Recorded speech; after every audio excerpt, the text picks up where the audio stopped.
Good morning. Welcome to the Being Your Own CEO Success Circle.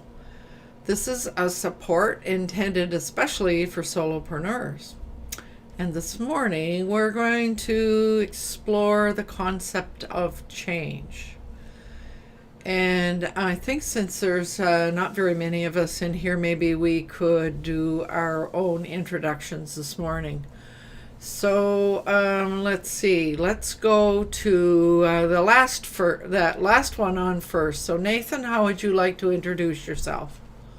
I had a feeling you were going to pick me this morning. Anyway, yeah, my name's Nathan, transplanted Canadian, living in Mexico, Guadalajara area. And my thing is copywriting and affiliate marketing / joint ventures, working on a major project right now involving a neurolinguistic programming course. That's it. Right on. Yep.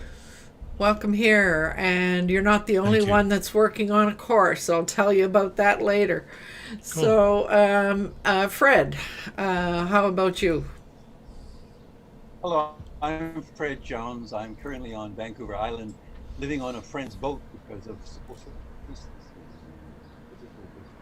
I work with young people, set up a group called Our Future Leaders, where we help young people, particularly online, which is quite effective today, to build communication and leadership skills, which will help them be successful as they enter adulthood in this rapidly changing world. Yes. Yes, we're going to talk about that. So welcome here, Fred. David, how about you?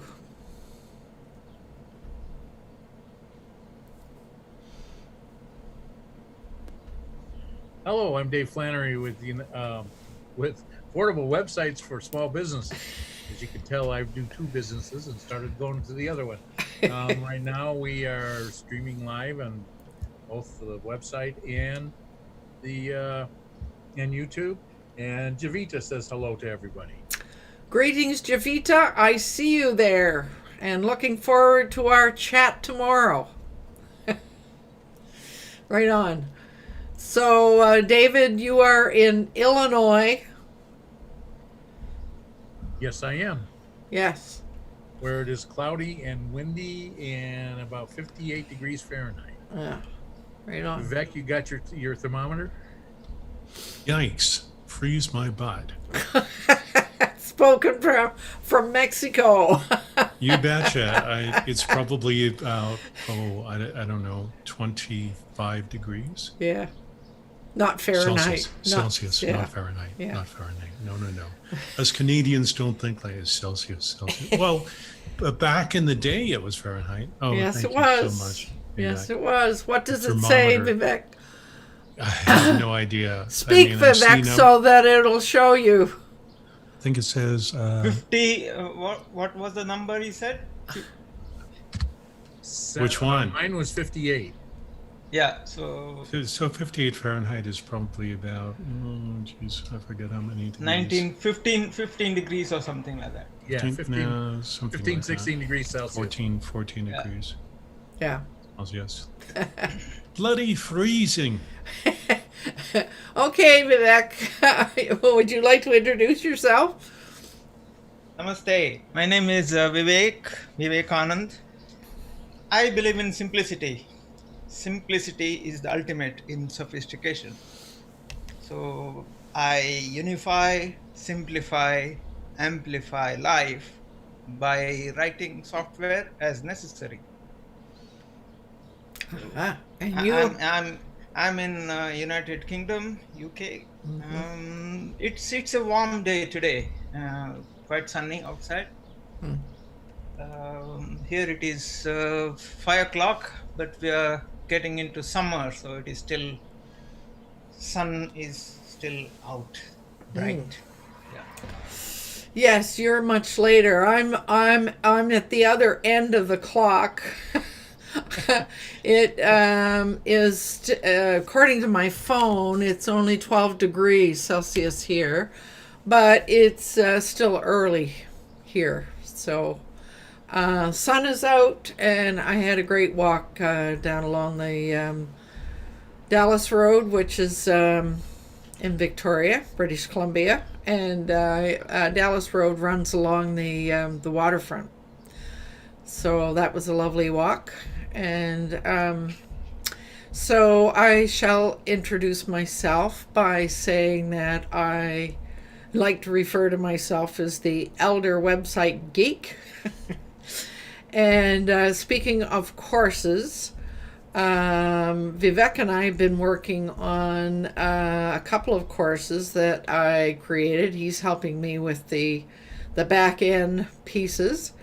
So right now, if you visit beingyourown.ceo.com, there's a course called How to Find My Passion. That one is complimentary. And then there's another one referring to financial strategies. I know that most small business people hate looking at their finances, but I try to break things down and make it easy for people. And we are at the point now where I have most of the work done for the latest course, which is not a complimentary course, about building your personal business mastery plan. So we still have just a little bit of, well, I don't know if it's just a little bit. We have some coding to do today, don't we, Vivek? Yeah, coding has been done. We need to. We need to more or get it less up. We need to get it up there. Yeah, copy paste and then do a final test and. Yeah. So just so that everybody is aware, what we have done is we've used 2 Google products to create these courses. I wanted to do it as, just to see, is there a way to do this? And of course, if you have a Google Pro, or at least a G Suite account, it doesn't cost you anything to use. The courses are done using a Google Doc and a Google Form. And those 2 things are embedded on a WordPress page. And so there are some other things in the background, but it's been quite fascinating. And I must say, I have just learned incredible amounts from this experience. And I know Javita will know what we're talking about. She's out there in YouTube land right now. But she has sat in with us numerous times as we were working on the coding and so forth. So, yeah. Anyway, that's a very long, that's way too long an intro. Sorry about that. So, this morning, the title of today's session is How to Enjoy Change. Now, some of you may realize that this was put up here as the title was put up as a more or less a tongue-in-cheek.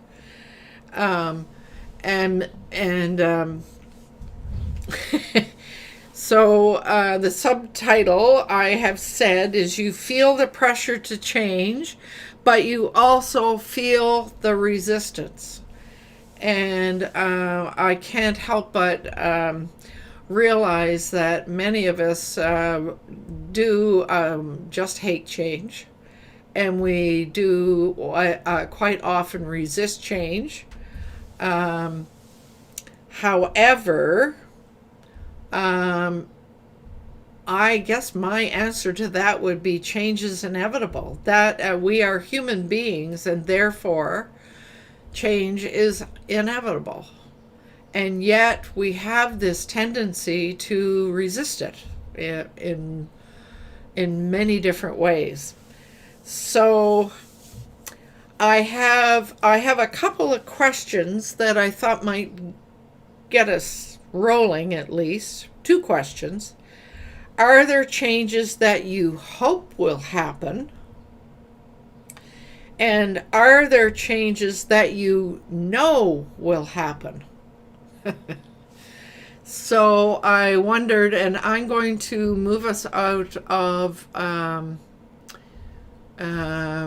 speaker view now and put us into gallery view so that we can see everybody in the streaming. So anybody feel like they would like to take a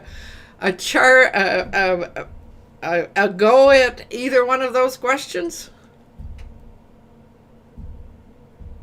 No? Can you repeat the questions again? What? Are there changes you hope will happen?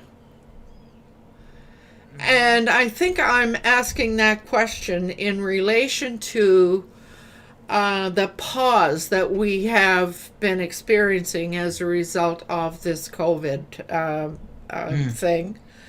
Because I think because everything has stopped altogether, many people are saying, "Oh, we're just going to go back to normal." Well, I think we all know that we're not going to go back to that normal ever again. Depends what you Yeah. think of as normal. I mean, things restarted in Mexico yesterday in terms of certain aspects of the economy. But I mean, the one thing I would hope would happen, and I've spent a lot of time on it, is educating people about this whole, well, strong words for it, fraud that's been perpetrated against all of us as humanity. I've been extremely aware of this stuff simply because of what happened to me in Canada and so on, and other things. I've been aware of all this stuff, this machinations of whatever you want to call it, the globalists. I've known about it for many, many years, at least 12 years. And so some of what's been happening is not new to me, but I just didn't expect it to take the form that it did. So on my end, my part, I've done videos, I've written an article about it, I've put the word out, and now it's time to stop and return to my life. So that's the hope, is hoping that more people will wake up and realize what's being done and really push back hard against these outfits that are essentially trying to enslave us in what looks like a dictatorship worldwide. So that's my hope.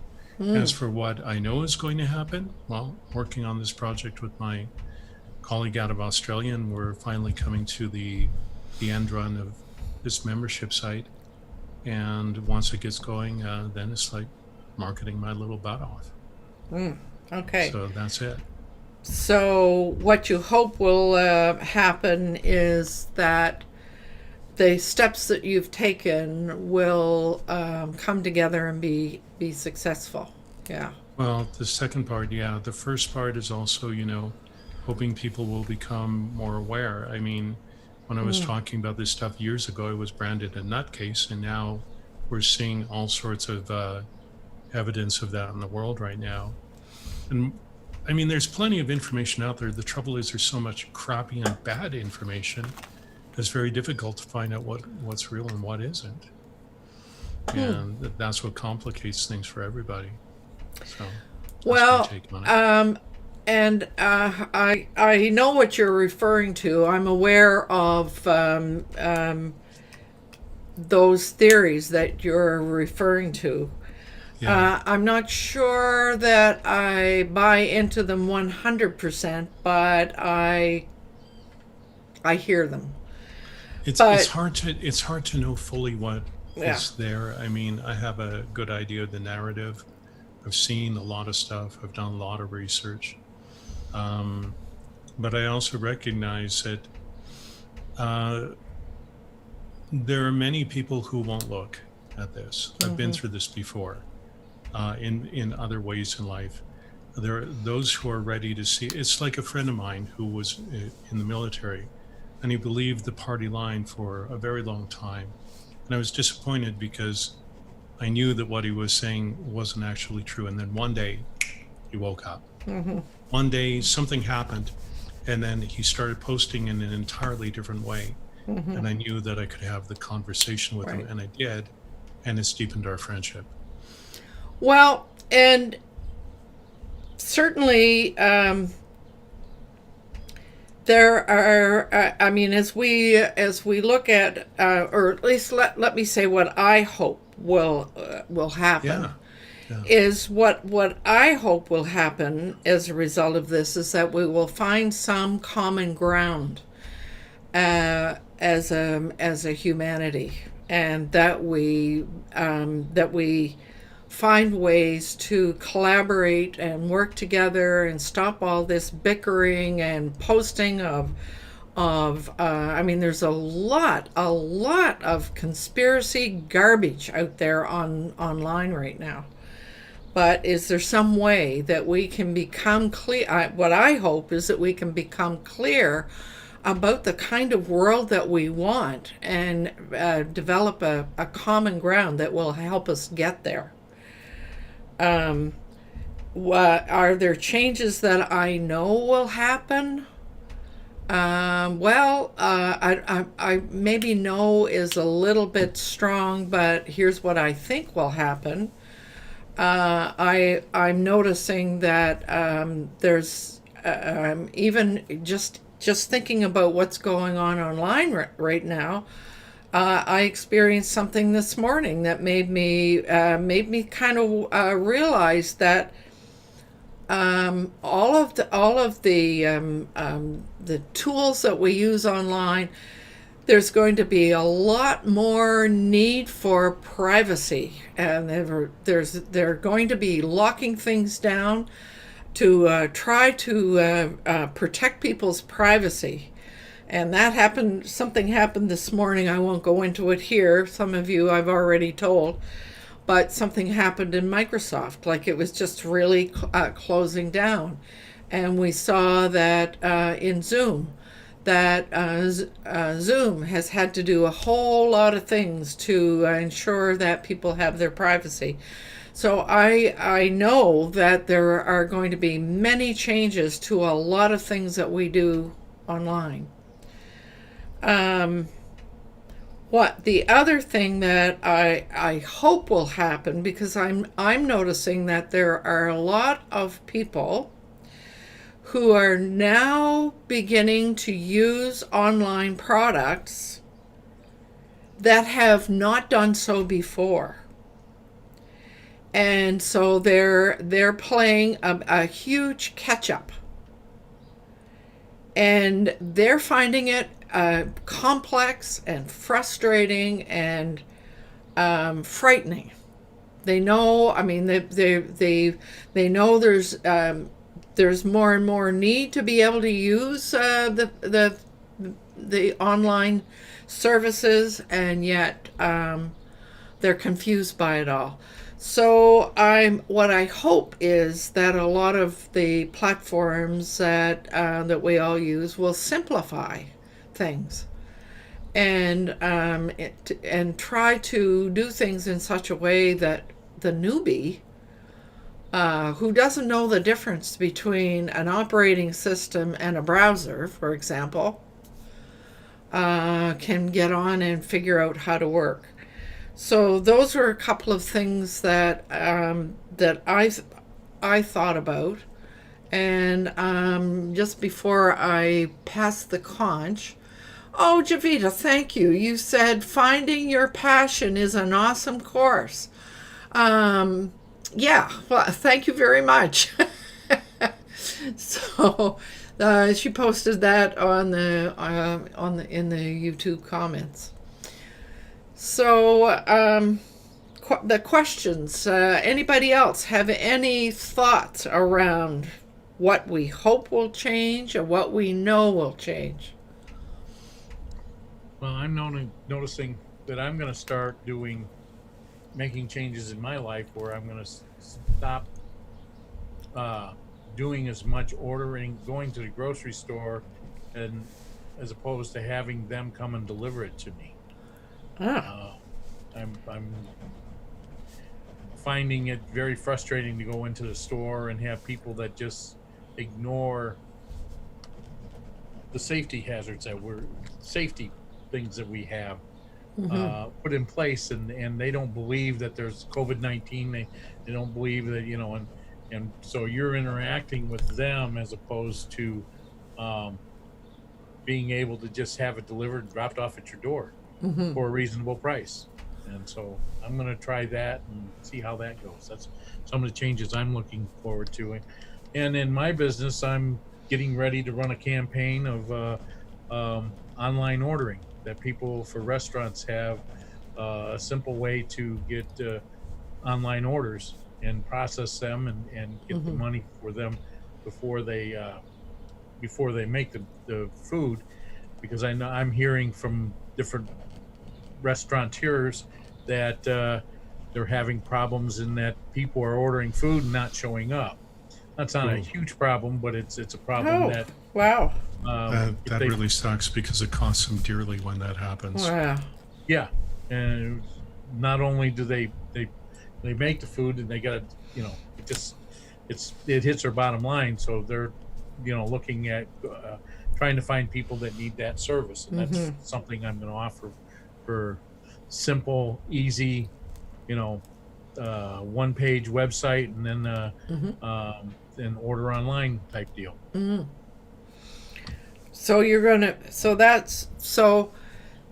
in a kind of a way, what I'm hearing, and I was hoping our conversation would sort of flow in that direction at some point, is that as change occurs in our lives, we have a choice as to whether we resist it and shut down, or if we have an open mind to be able to keep our minds open and to be able to look around and see and recognize opportunities that arise out of that change. So I think that's what you're doing there, David. You're looking at that situation, and here's a golden opportunity for you to offer a service that will help those. And I'm guessing that are you going to be concentrating on local business or business in general?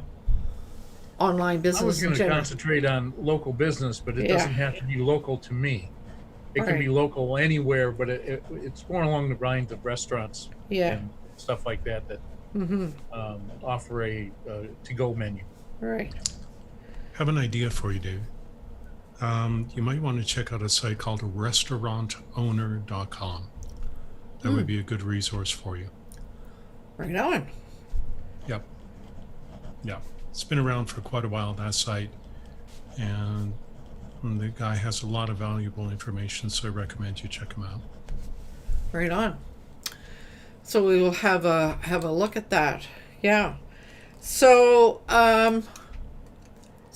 but David, I noticed you were saying that you feel as though you want to do in-person shopping less because there are people that are ignoring the public health recommendations. Yeah, and it's they're not accepting the change. They're thinking things are normal, and they're not accepting the change. And whereas I am accepting the change and want to live my life, in a fashion that goes along with the change. And so I need to make decisions that benefit me. So I'm embracing the change of social distancing. There's probably others changes in this whole situation that I don't embrace, but I'm more generally able to accept change and deal with it, even though it may make me uncomfortable, and work with it and go through it. I've not reached a point in my life where I don't want to make any changes at all. Hopefully I'll never reach that point, but I know that as you get older and older, that seems to be more the way things are. Yeah. I remember my grandfather when he was, in his 50s, he would go along. I mean, he was reading all of the the science magazines and all that kind of stuff. And when he got into his 70s, he no longer wanted anything to do with that. And those changes were, he was done with changing. He had his life, and that's what he lived in Illinois and he lived in Arizona. He came back and forth according to the seasons, and worked on lawnmowers and washing machines, and that's what he wanted, and dryers, and that's what he wanted to do. Well, but it's interesting that you mentioned the seasons, because that had popped into my mind. When I said that change is inevitable, we are human beings and change is inevitable. I mean, our environment is, I mean, we can look at it, it actually changes from one season to another, depending on where we are, but it can, I mean, we can look at it as a metaphor as well. The changing seasons of our lives, etc. So, I mean, the fact that we are on this planet means that change is inevitable. So, and the problem is that when we think that it's going to remain stable and stay in one place, then we get really, really bent out of shape when things around us do change, and that are asking us to make a change, and then we resist and we don't want to. So I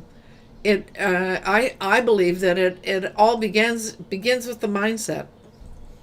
So if we recognize that change is and again, going back to the metaphor of the seasons, I mean, look at how we look forward to spring.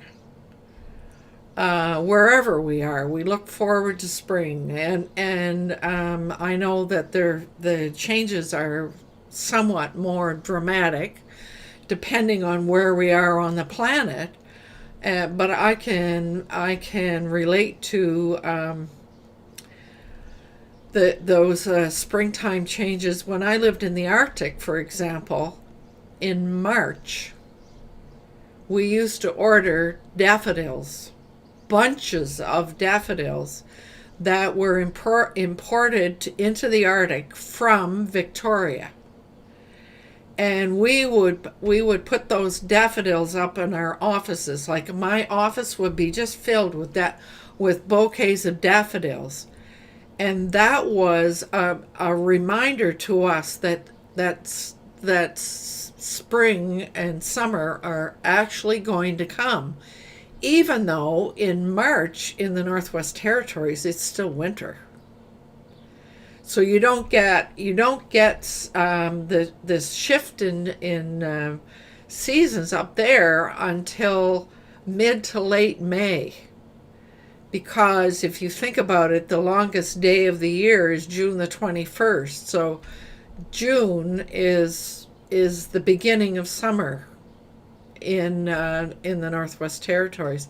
So from March to June, having been brought up somewhere else, I really needed those reminders of spring, the daffodils. So, I mean, that was the way that myself and my colleagues that I worked with, we worked for the government and in government offices. That's how we did what we did. We found ways to remind ourselves and keep our mindset open that there was a positive change coming. So I guess the question I have also for all of us is, what kind of a metaphor can we would help us to manage that mindset? Yeah. So Vivek, I know that I see you've posted something about what Simon Sinek said, and I purposely didn't include what you shared with me yesterday because in our discussion here prior to now, because I knew you would want to share that. So how about talking about the different kinds of change? Yeah, more than what Simon Sinek says. I mean, when you refer to change, I see change as a sign of life. If you are not changing, then you are probably dead. At least here. Yeah. Brain dead. Yeah. So that's my view of change. If you're not changing, then you're probably dead. So with reference to Simon Sinek, he it looks like I saw this video on YouTube. Came across this video on YouTube where he talks about there is no going back to normal. He says uh, he used the term, we are going back to abnormal.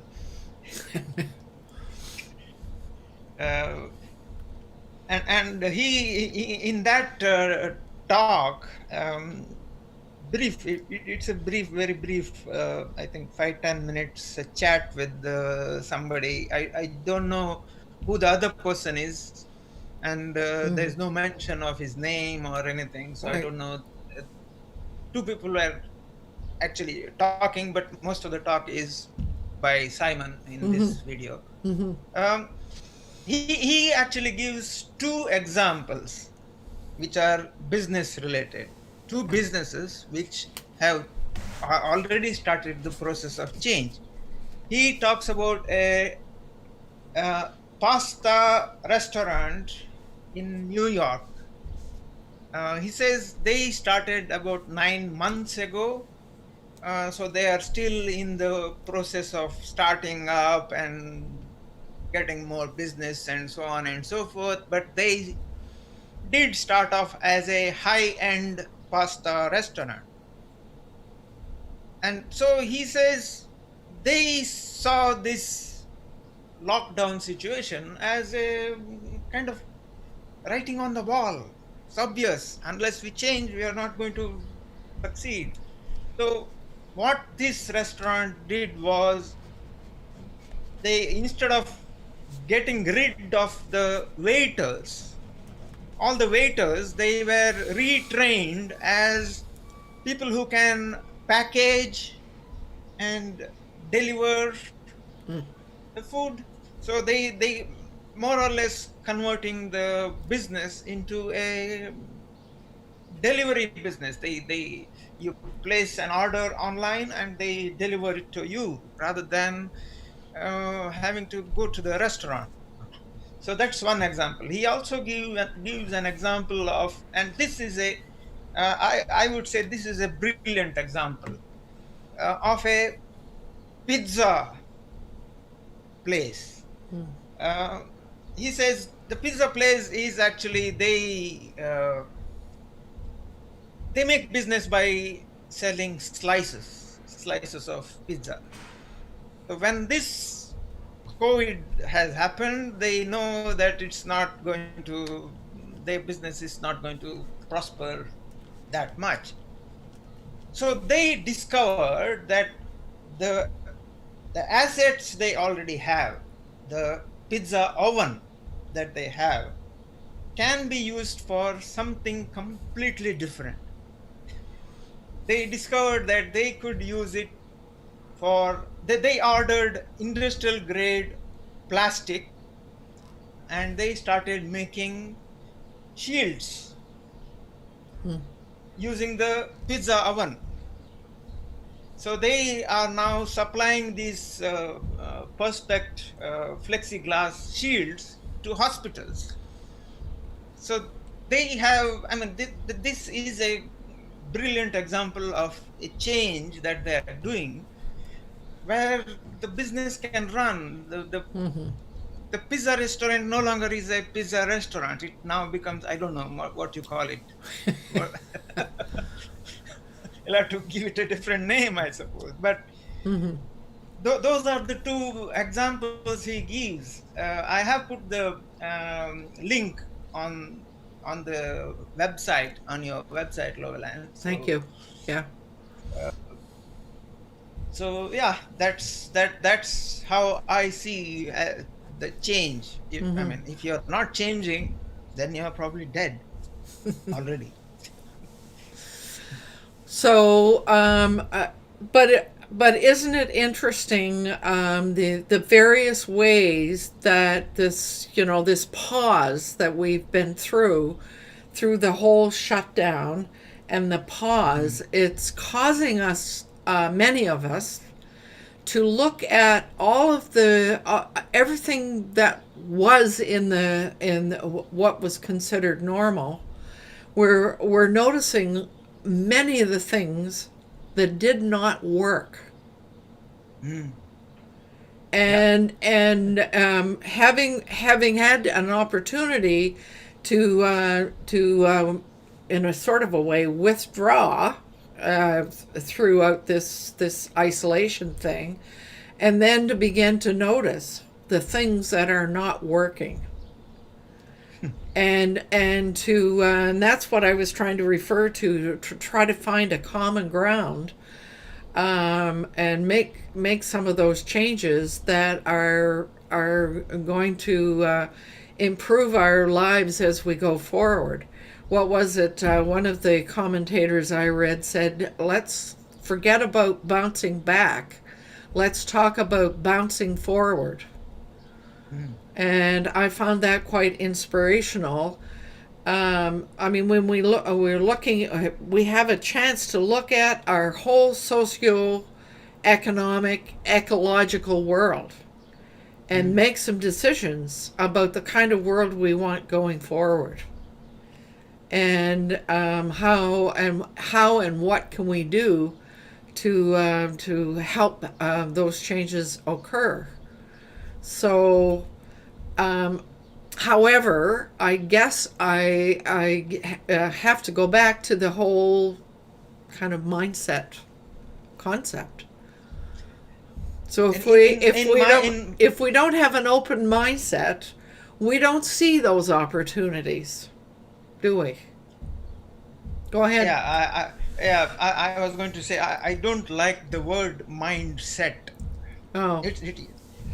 It means a mind which is set. Okay. So why should you set the mind? Keep it open, keep it flexible. Keep it alive. Yeah.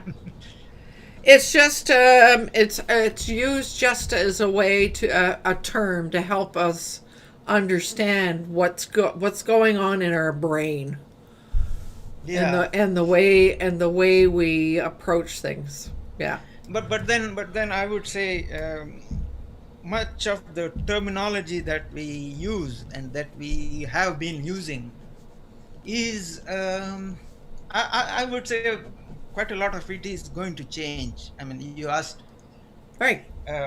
what you expect to change. I expect the terminologies and these things, I think they are going to change. I couldn't agree more. And I certainly see what you mean when you really think about mindset. I get it. But it was used as a shorthand way. And you're right. I think there are going to be a lot of changes in terminology as time goes on. Yeah. Well, No, I mean, in mainly terms- because of this Yeah. aspect in terms Yeah. of Yeah. after the COVID. I mean, Simon Sinek says that this is more or less like a war. We have had a more or less like a third world war. So the entire world changed. He says the entire world changed after Second World War. Yeah. Do you think it's not going to change after this one? It is. course. we're dealing with an information war. Yeah. And I just want to make a comment about one thing that I don't think a lot of you know about, or maybe you do. The words conspiracy theory, those were invented by the CIA in order to discredit anybody who didn't agree with the government narrative. That's where it came from. Yeah. And a lot of people don't know that. And there's some people who have said to me, "Oh, you're a conspiracy theorist." And I'm going, "Well, if you want to believe that, that's fine. But I encourage you to do your own homework and find out for yourself. But I kind of find it a little bit funny right now because some of the stuff that's going on, like for example, there's this film called Plandemic. Now I'm not going to get into the virtues of whether it's real or bad or anything else, but what I've found kind of amusing about the whole thing, and I have written about it, is that all these people are trashing this woman and the movie ad nauseum, and it's all over the web. And one of the things I grew up with it was like 1984. I was living in Calgary at the time, and that's when the revelations about Jim Keegstra and Ernst Zundel were coming out, these Holocaust deniers. And what I noticed was the major mistake by the Jewish community where they bashed these guys repeatedly in the media, and they turned them into superstars, and they wound up with a huge following and everything else. The same thing is happening with Plandemic now. It's like, if you want to silence somebody, take away their voice. Don't give them an opportunity to speak, and the thing will die. But if you do what the media is doing, they've turned her into a superstar, and she's probably got tons of followers and money and who only knows what coming her way because of the media. And I'm going, here we go again. They didn't learn the first time, and they still haven't learned. So what, I'm not familiar with this Plandemic. Could you say more about that? What is it? It has to do with a woman who is a virologist, or used to be.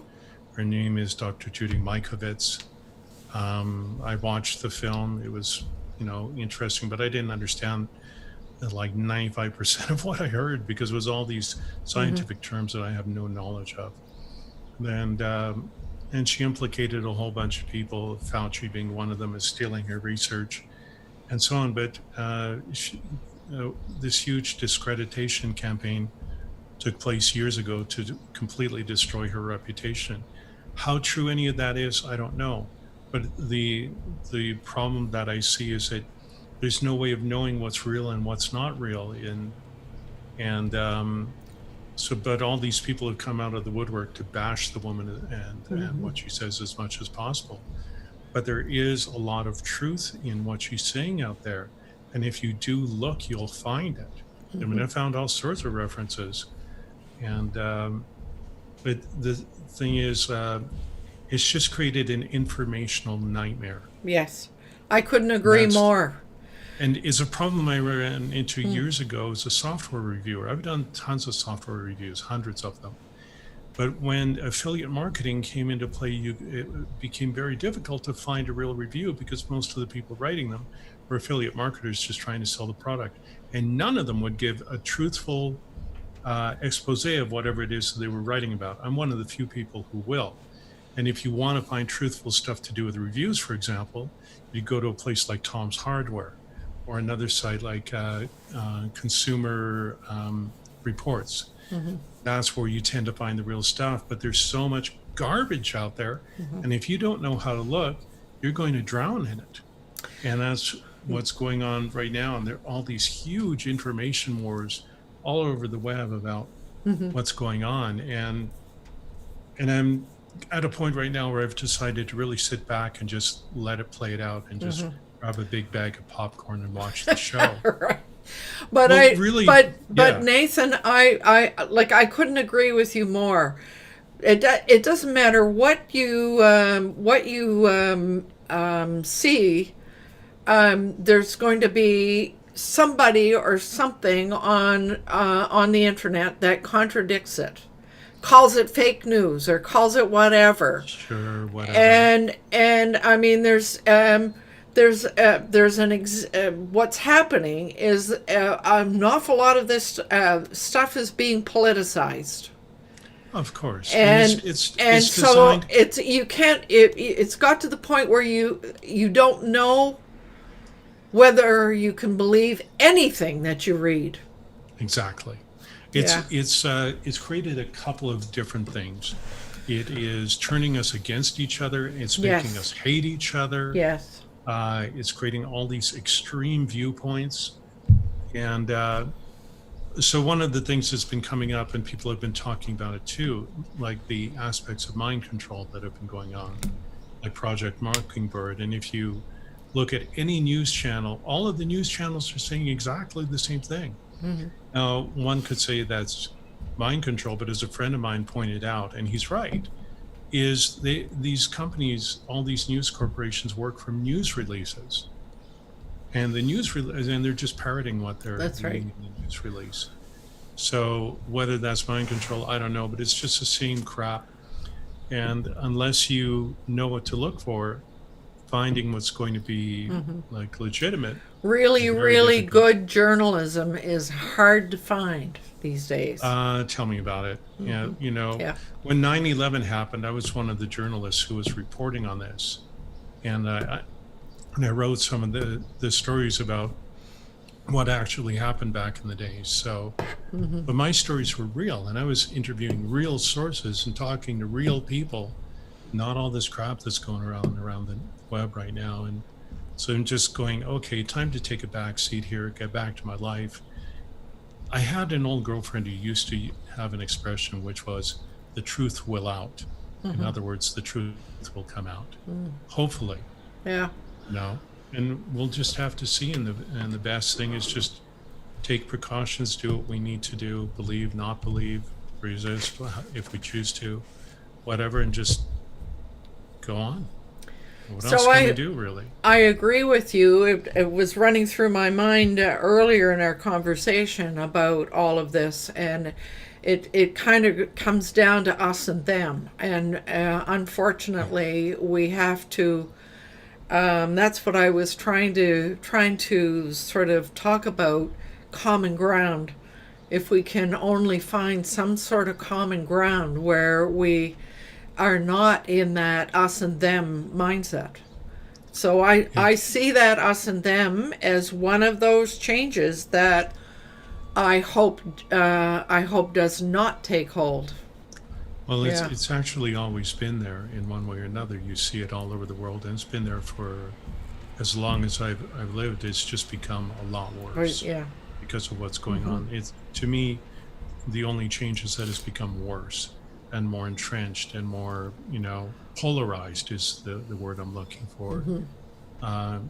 Extreme points of view, extreme dissent, one against the other, Yeah. getting us to hate each other, all sorts of stuff. And there are a lot of people who see what's going on, but they don't want to see. They're like this, and it's fine. You can't help somebody who doesn't want to see it. I mean, if you look back to what happened Nazi Germany in the Second World War, there are many things about what's going on that parallel that right now. Yeah. And if you have the eyes to see it, it's obvious. But there are many people who have never been exposed to this kind of stuff, and they don't know what to do with it. It's overwhelming for many people too. So there are all these factors. Yeah. So anyway. So, Fred, we haven't heard from you. How? I don't know if you want to. I do. I want to hear your. Well, I'd like to take this back to the sort of title, which is How to Enjoy Change. Because I think we've really gone off into InfoWars, which is an interesting topic. But I don't think that is how to enjoy change. No. I can say my credentials are I've had a lot of change in my life, and when I look around who's here, everyone in this group has had a lot of changes in their life, and we've all adapted. But not everybody likes that, and we know that. And what will cause people to change? Well, it needs something dramatic. We know that something dramatic's happening now, and it's causing a lot of forced change. And some people, as you've mentioned, like David says, some people deny. They don't believe what's happening. This corona, that's just, somebody made it up. Got nothing to do. And you'll hear that all the time. So these are the info wars. However, that is not going to assist us to enjoy change. What causes change is something. Now, I had a recent discussion with someone about a person they work with who is really causing a lot of challenges in the workplace. What can we do about it? Well, this person has to change or has to get out. That's the thing. Now, how can you make that person change? Because it's like a drug addict. I listened to a person In fact, he gave a very interesting presentation about his life. He used to live under the bridges in Vancouver as a drug addict. And that was his life. When he was 14, he left Ontario and he ended up in Vancouver living on the streets. Mm-hmm. But something caused him to change. He was sitting on the bench and an elderly man said to him, well, if you continue like this, you'll be dead in a couple of years. And that shocked him. There was a shock. Mm-hmm. My God, he's right. That man now has written books about his life, how he changed his life. He went back to college. He called his mom. And it was not easy. It was difficult, but it was a shock. Mm-hmm. If you think you want to change, and I'll give you an example of Toastmasters. Mm-hmm. We have a lot of people who are terribly scared of public speaking. It's traumatic. Now, how can they change? They know they want to.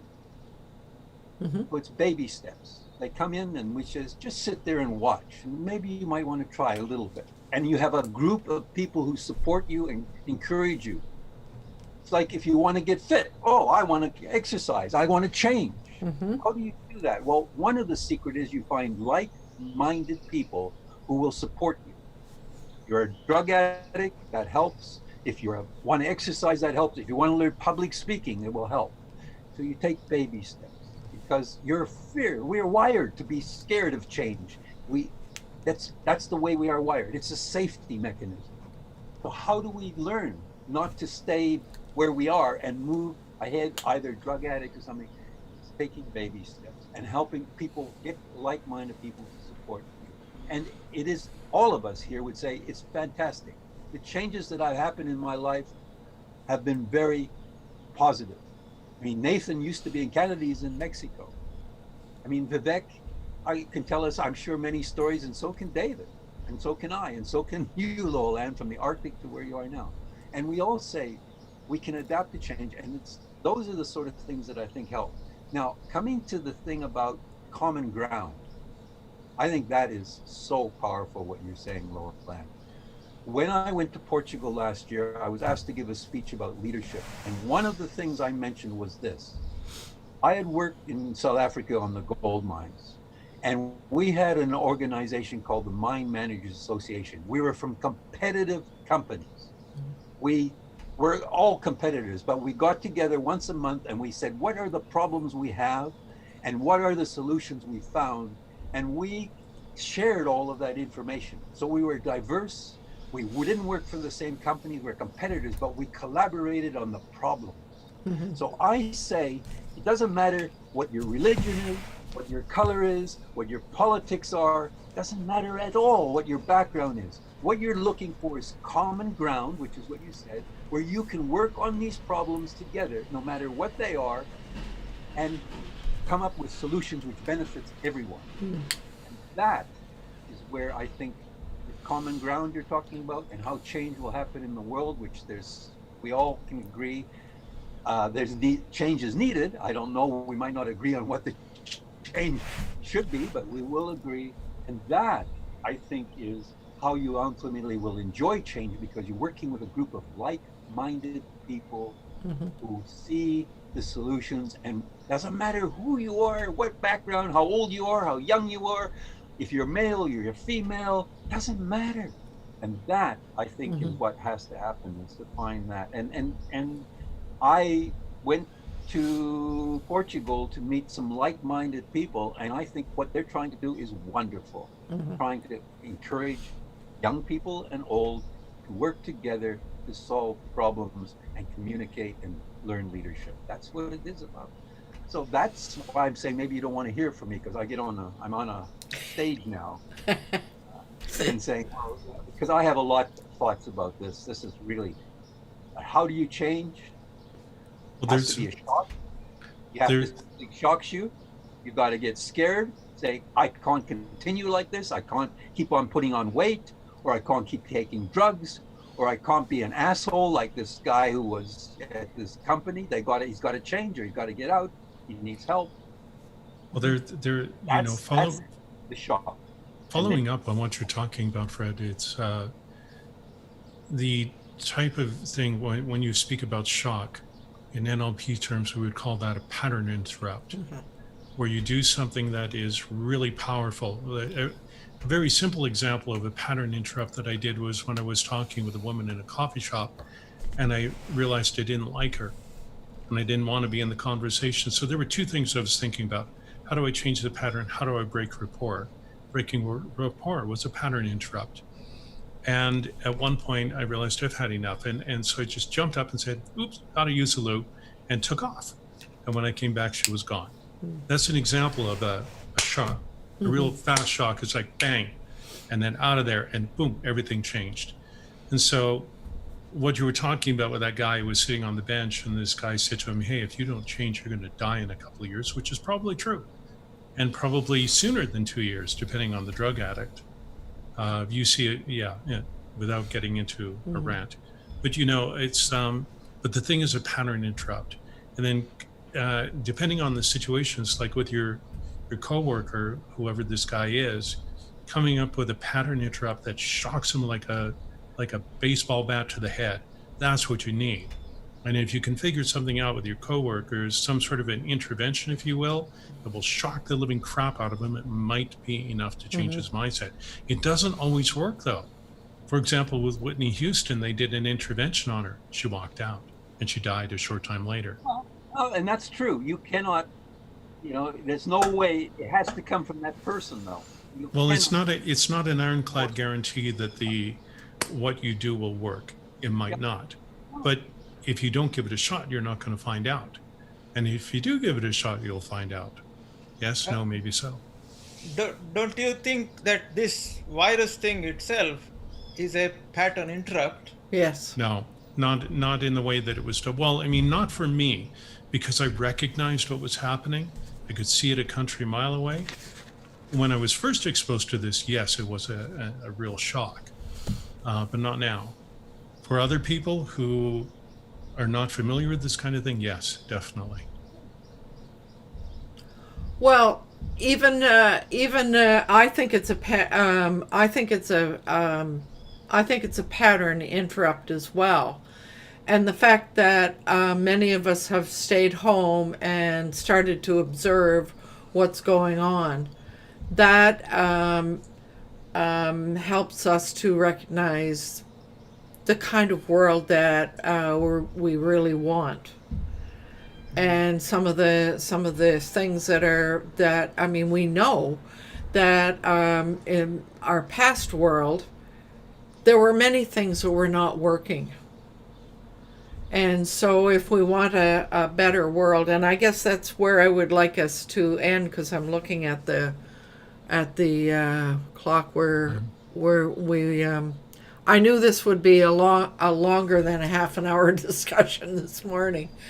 But if we can visualize the kind of world that we want, and find, as Fred says, other like-minded people, and work together toward a better world, it seemed to me that a belief, if we believe that a better world is possible, and maybe that's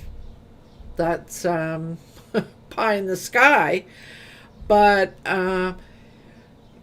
it strikes me that to be able to if we're working toward a better world, then the changes that are going to happen we will enjoy. So I see a few nods anyway. So Can I say one more thing? yeah. It's about mindset. Mm-hmm. Carol Dweck wrote a fascinating book between fixed mindset and growth mindset. And the difference that makes in the schooling system is absolutely amazing. When you think people say, okay, it didn't work this time, I will continue. So what? Not yet is the two words. Okay, I didn't accomplish it, not yet, but I will. Mm. That's the growth mindset. The fixed mindset is, oh, I can't do that. I Right. can never do that. Right. And that attitude in young people is absolutely outstanding. If we make so, it doesn't only have to be young people; it could be older people. From the fixed mindset of I will never be able to do that to, hey, I didn't do it yet. I tried, but it didn't work. So let me see what else I can do. That's the growth mindset, and that is a big thing. So when you were talking about mindset, that's came to mind. Yeah, Yeah. well, the growth mindset is critical, and that's one of the reasons why we're having so much trouble in the world today, is because so many people are coming from either a fixed or very fearful mindset. And that's one of the reasons why we've had so much trouble, is because when the fear rises into the mind, you're screwed. All reason, all ability to understand, all of that goes, and you're absolutely screwed. And I've spoken about this, or I've written about it. What has to happen, like like a metaphor that you were talking about earlier, Lolan, how do I see myself in a lot of this stuff? Very simple. I see myself as being in the eye of a hurricane, and all this shit is swirling around me, and I'm just sitting here observing, and meanwhile there's blue sky over my head and a bit of a breeze. My feet are firmly planted on the ground. I'm grounded in terms of my energy. That's the other really important thing that a lot of people have not been doing, is they're letting all the events of the world just rip them right out of their roots and just scramble them. And if they don't have a practice that allows themselves to be grounded, they're screwed. Sorry if I keep repeating myself about that, but that's what I've seen. And I've had to do that repeatedly, and not just for myself, but for my girlfriend as well. And many of their friends, they all got thrown off into space by this stuff because they didn't have any way of grounding themselves.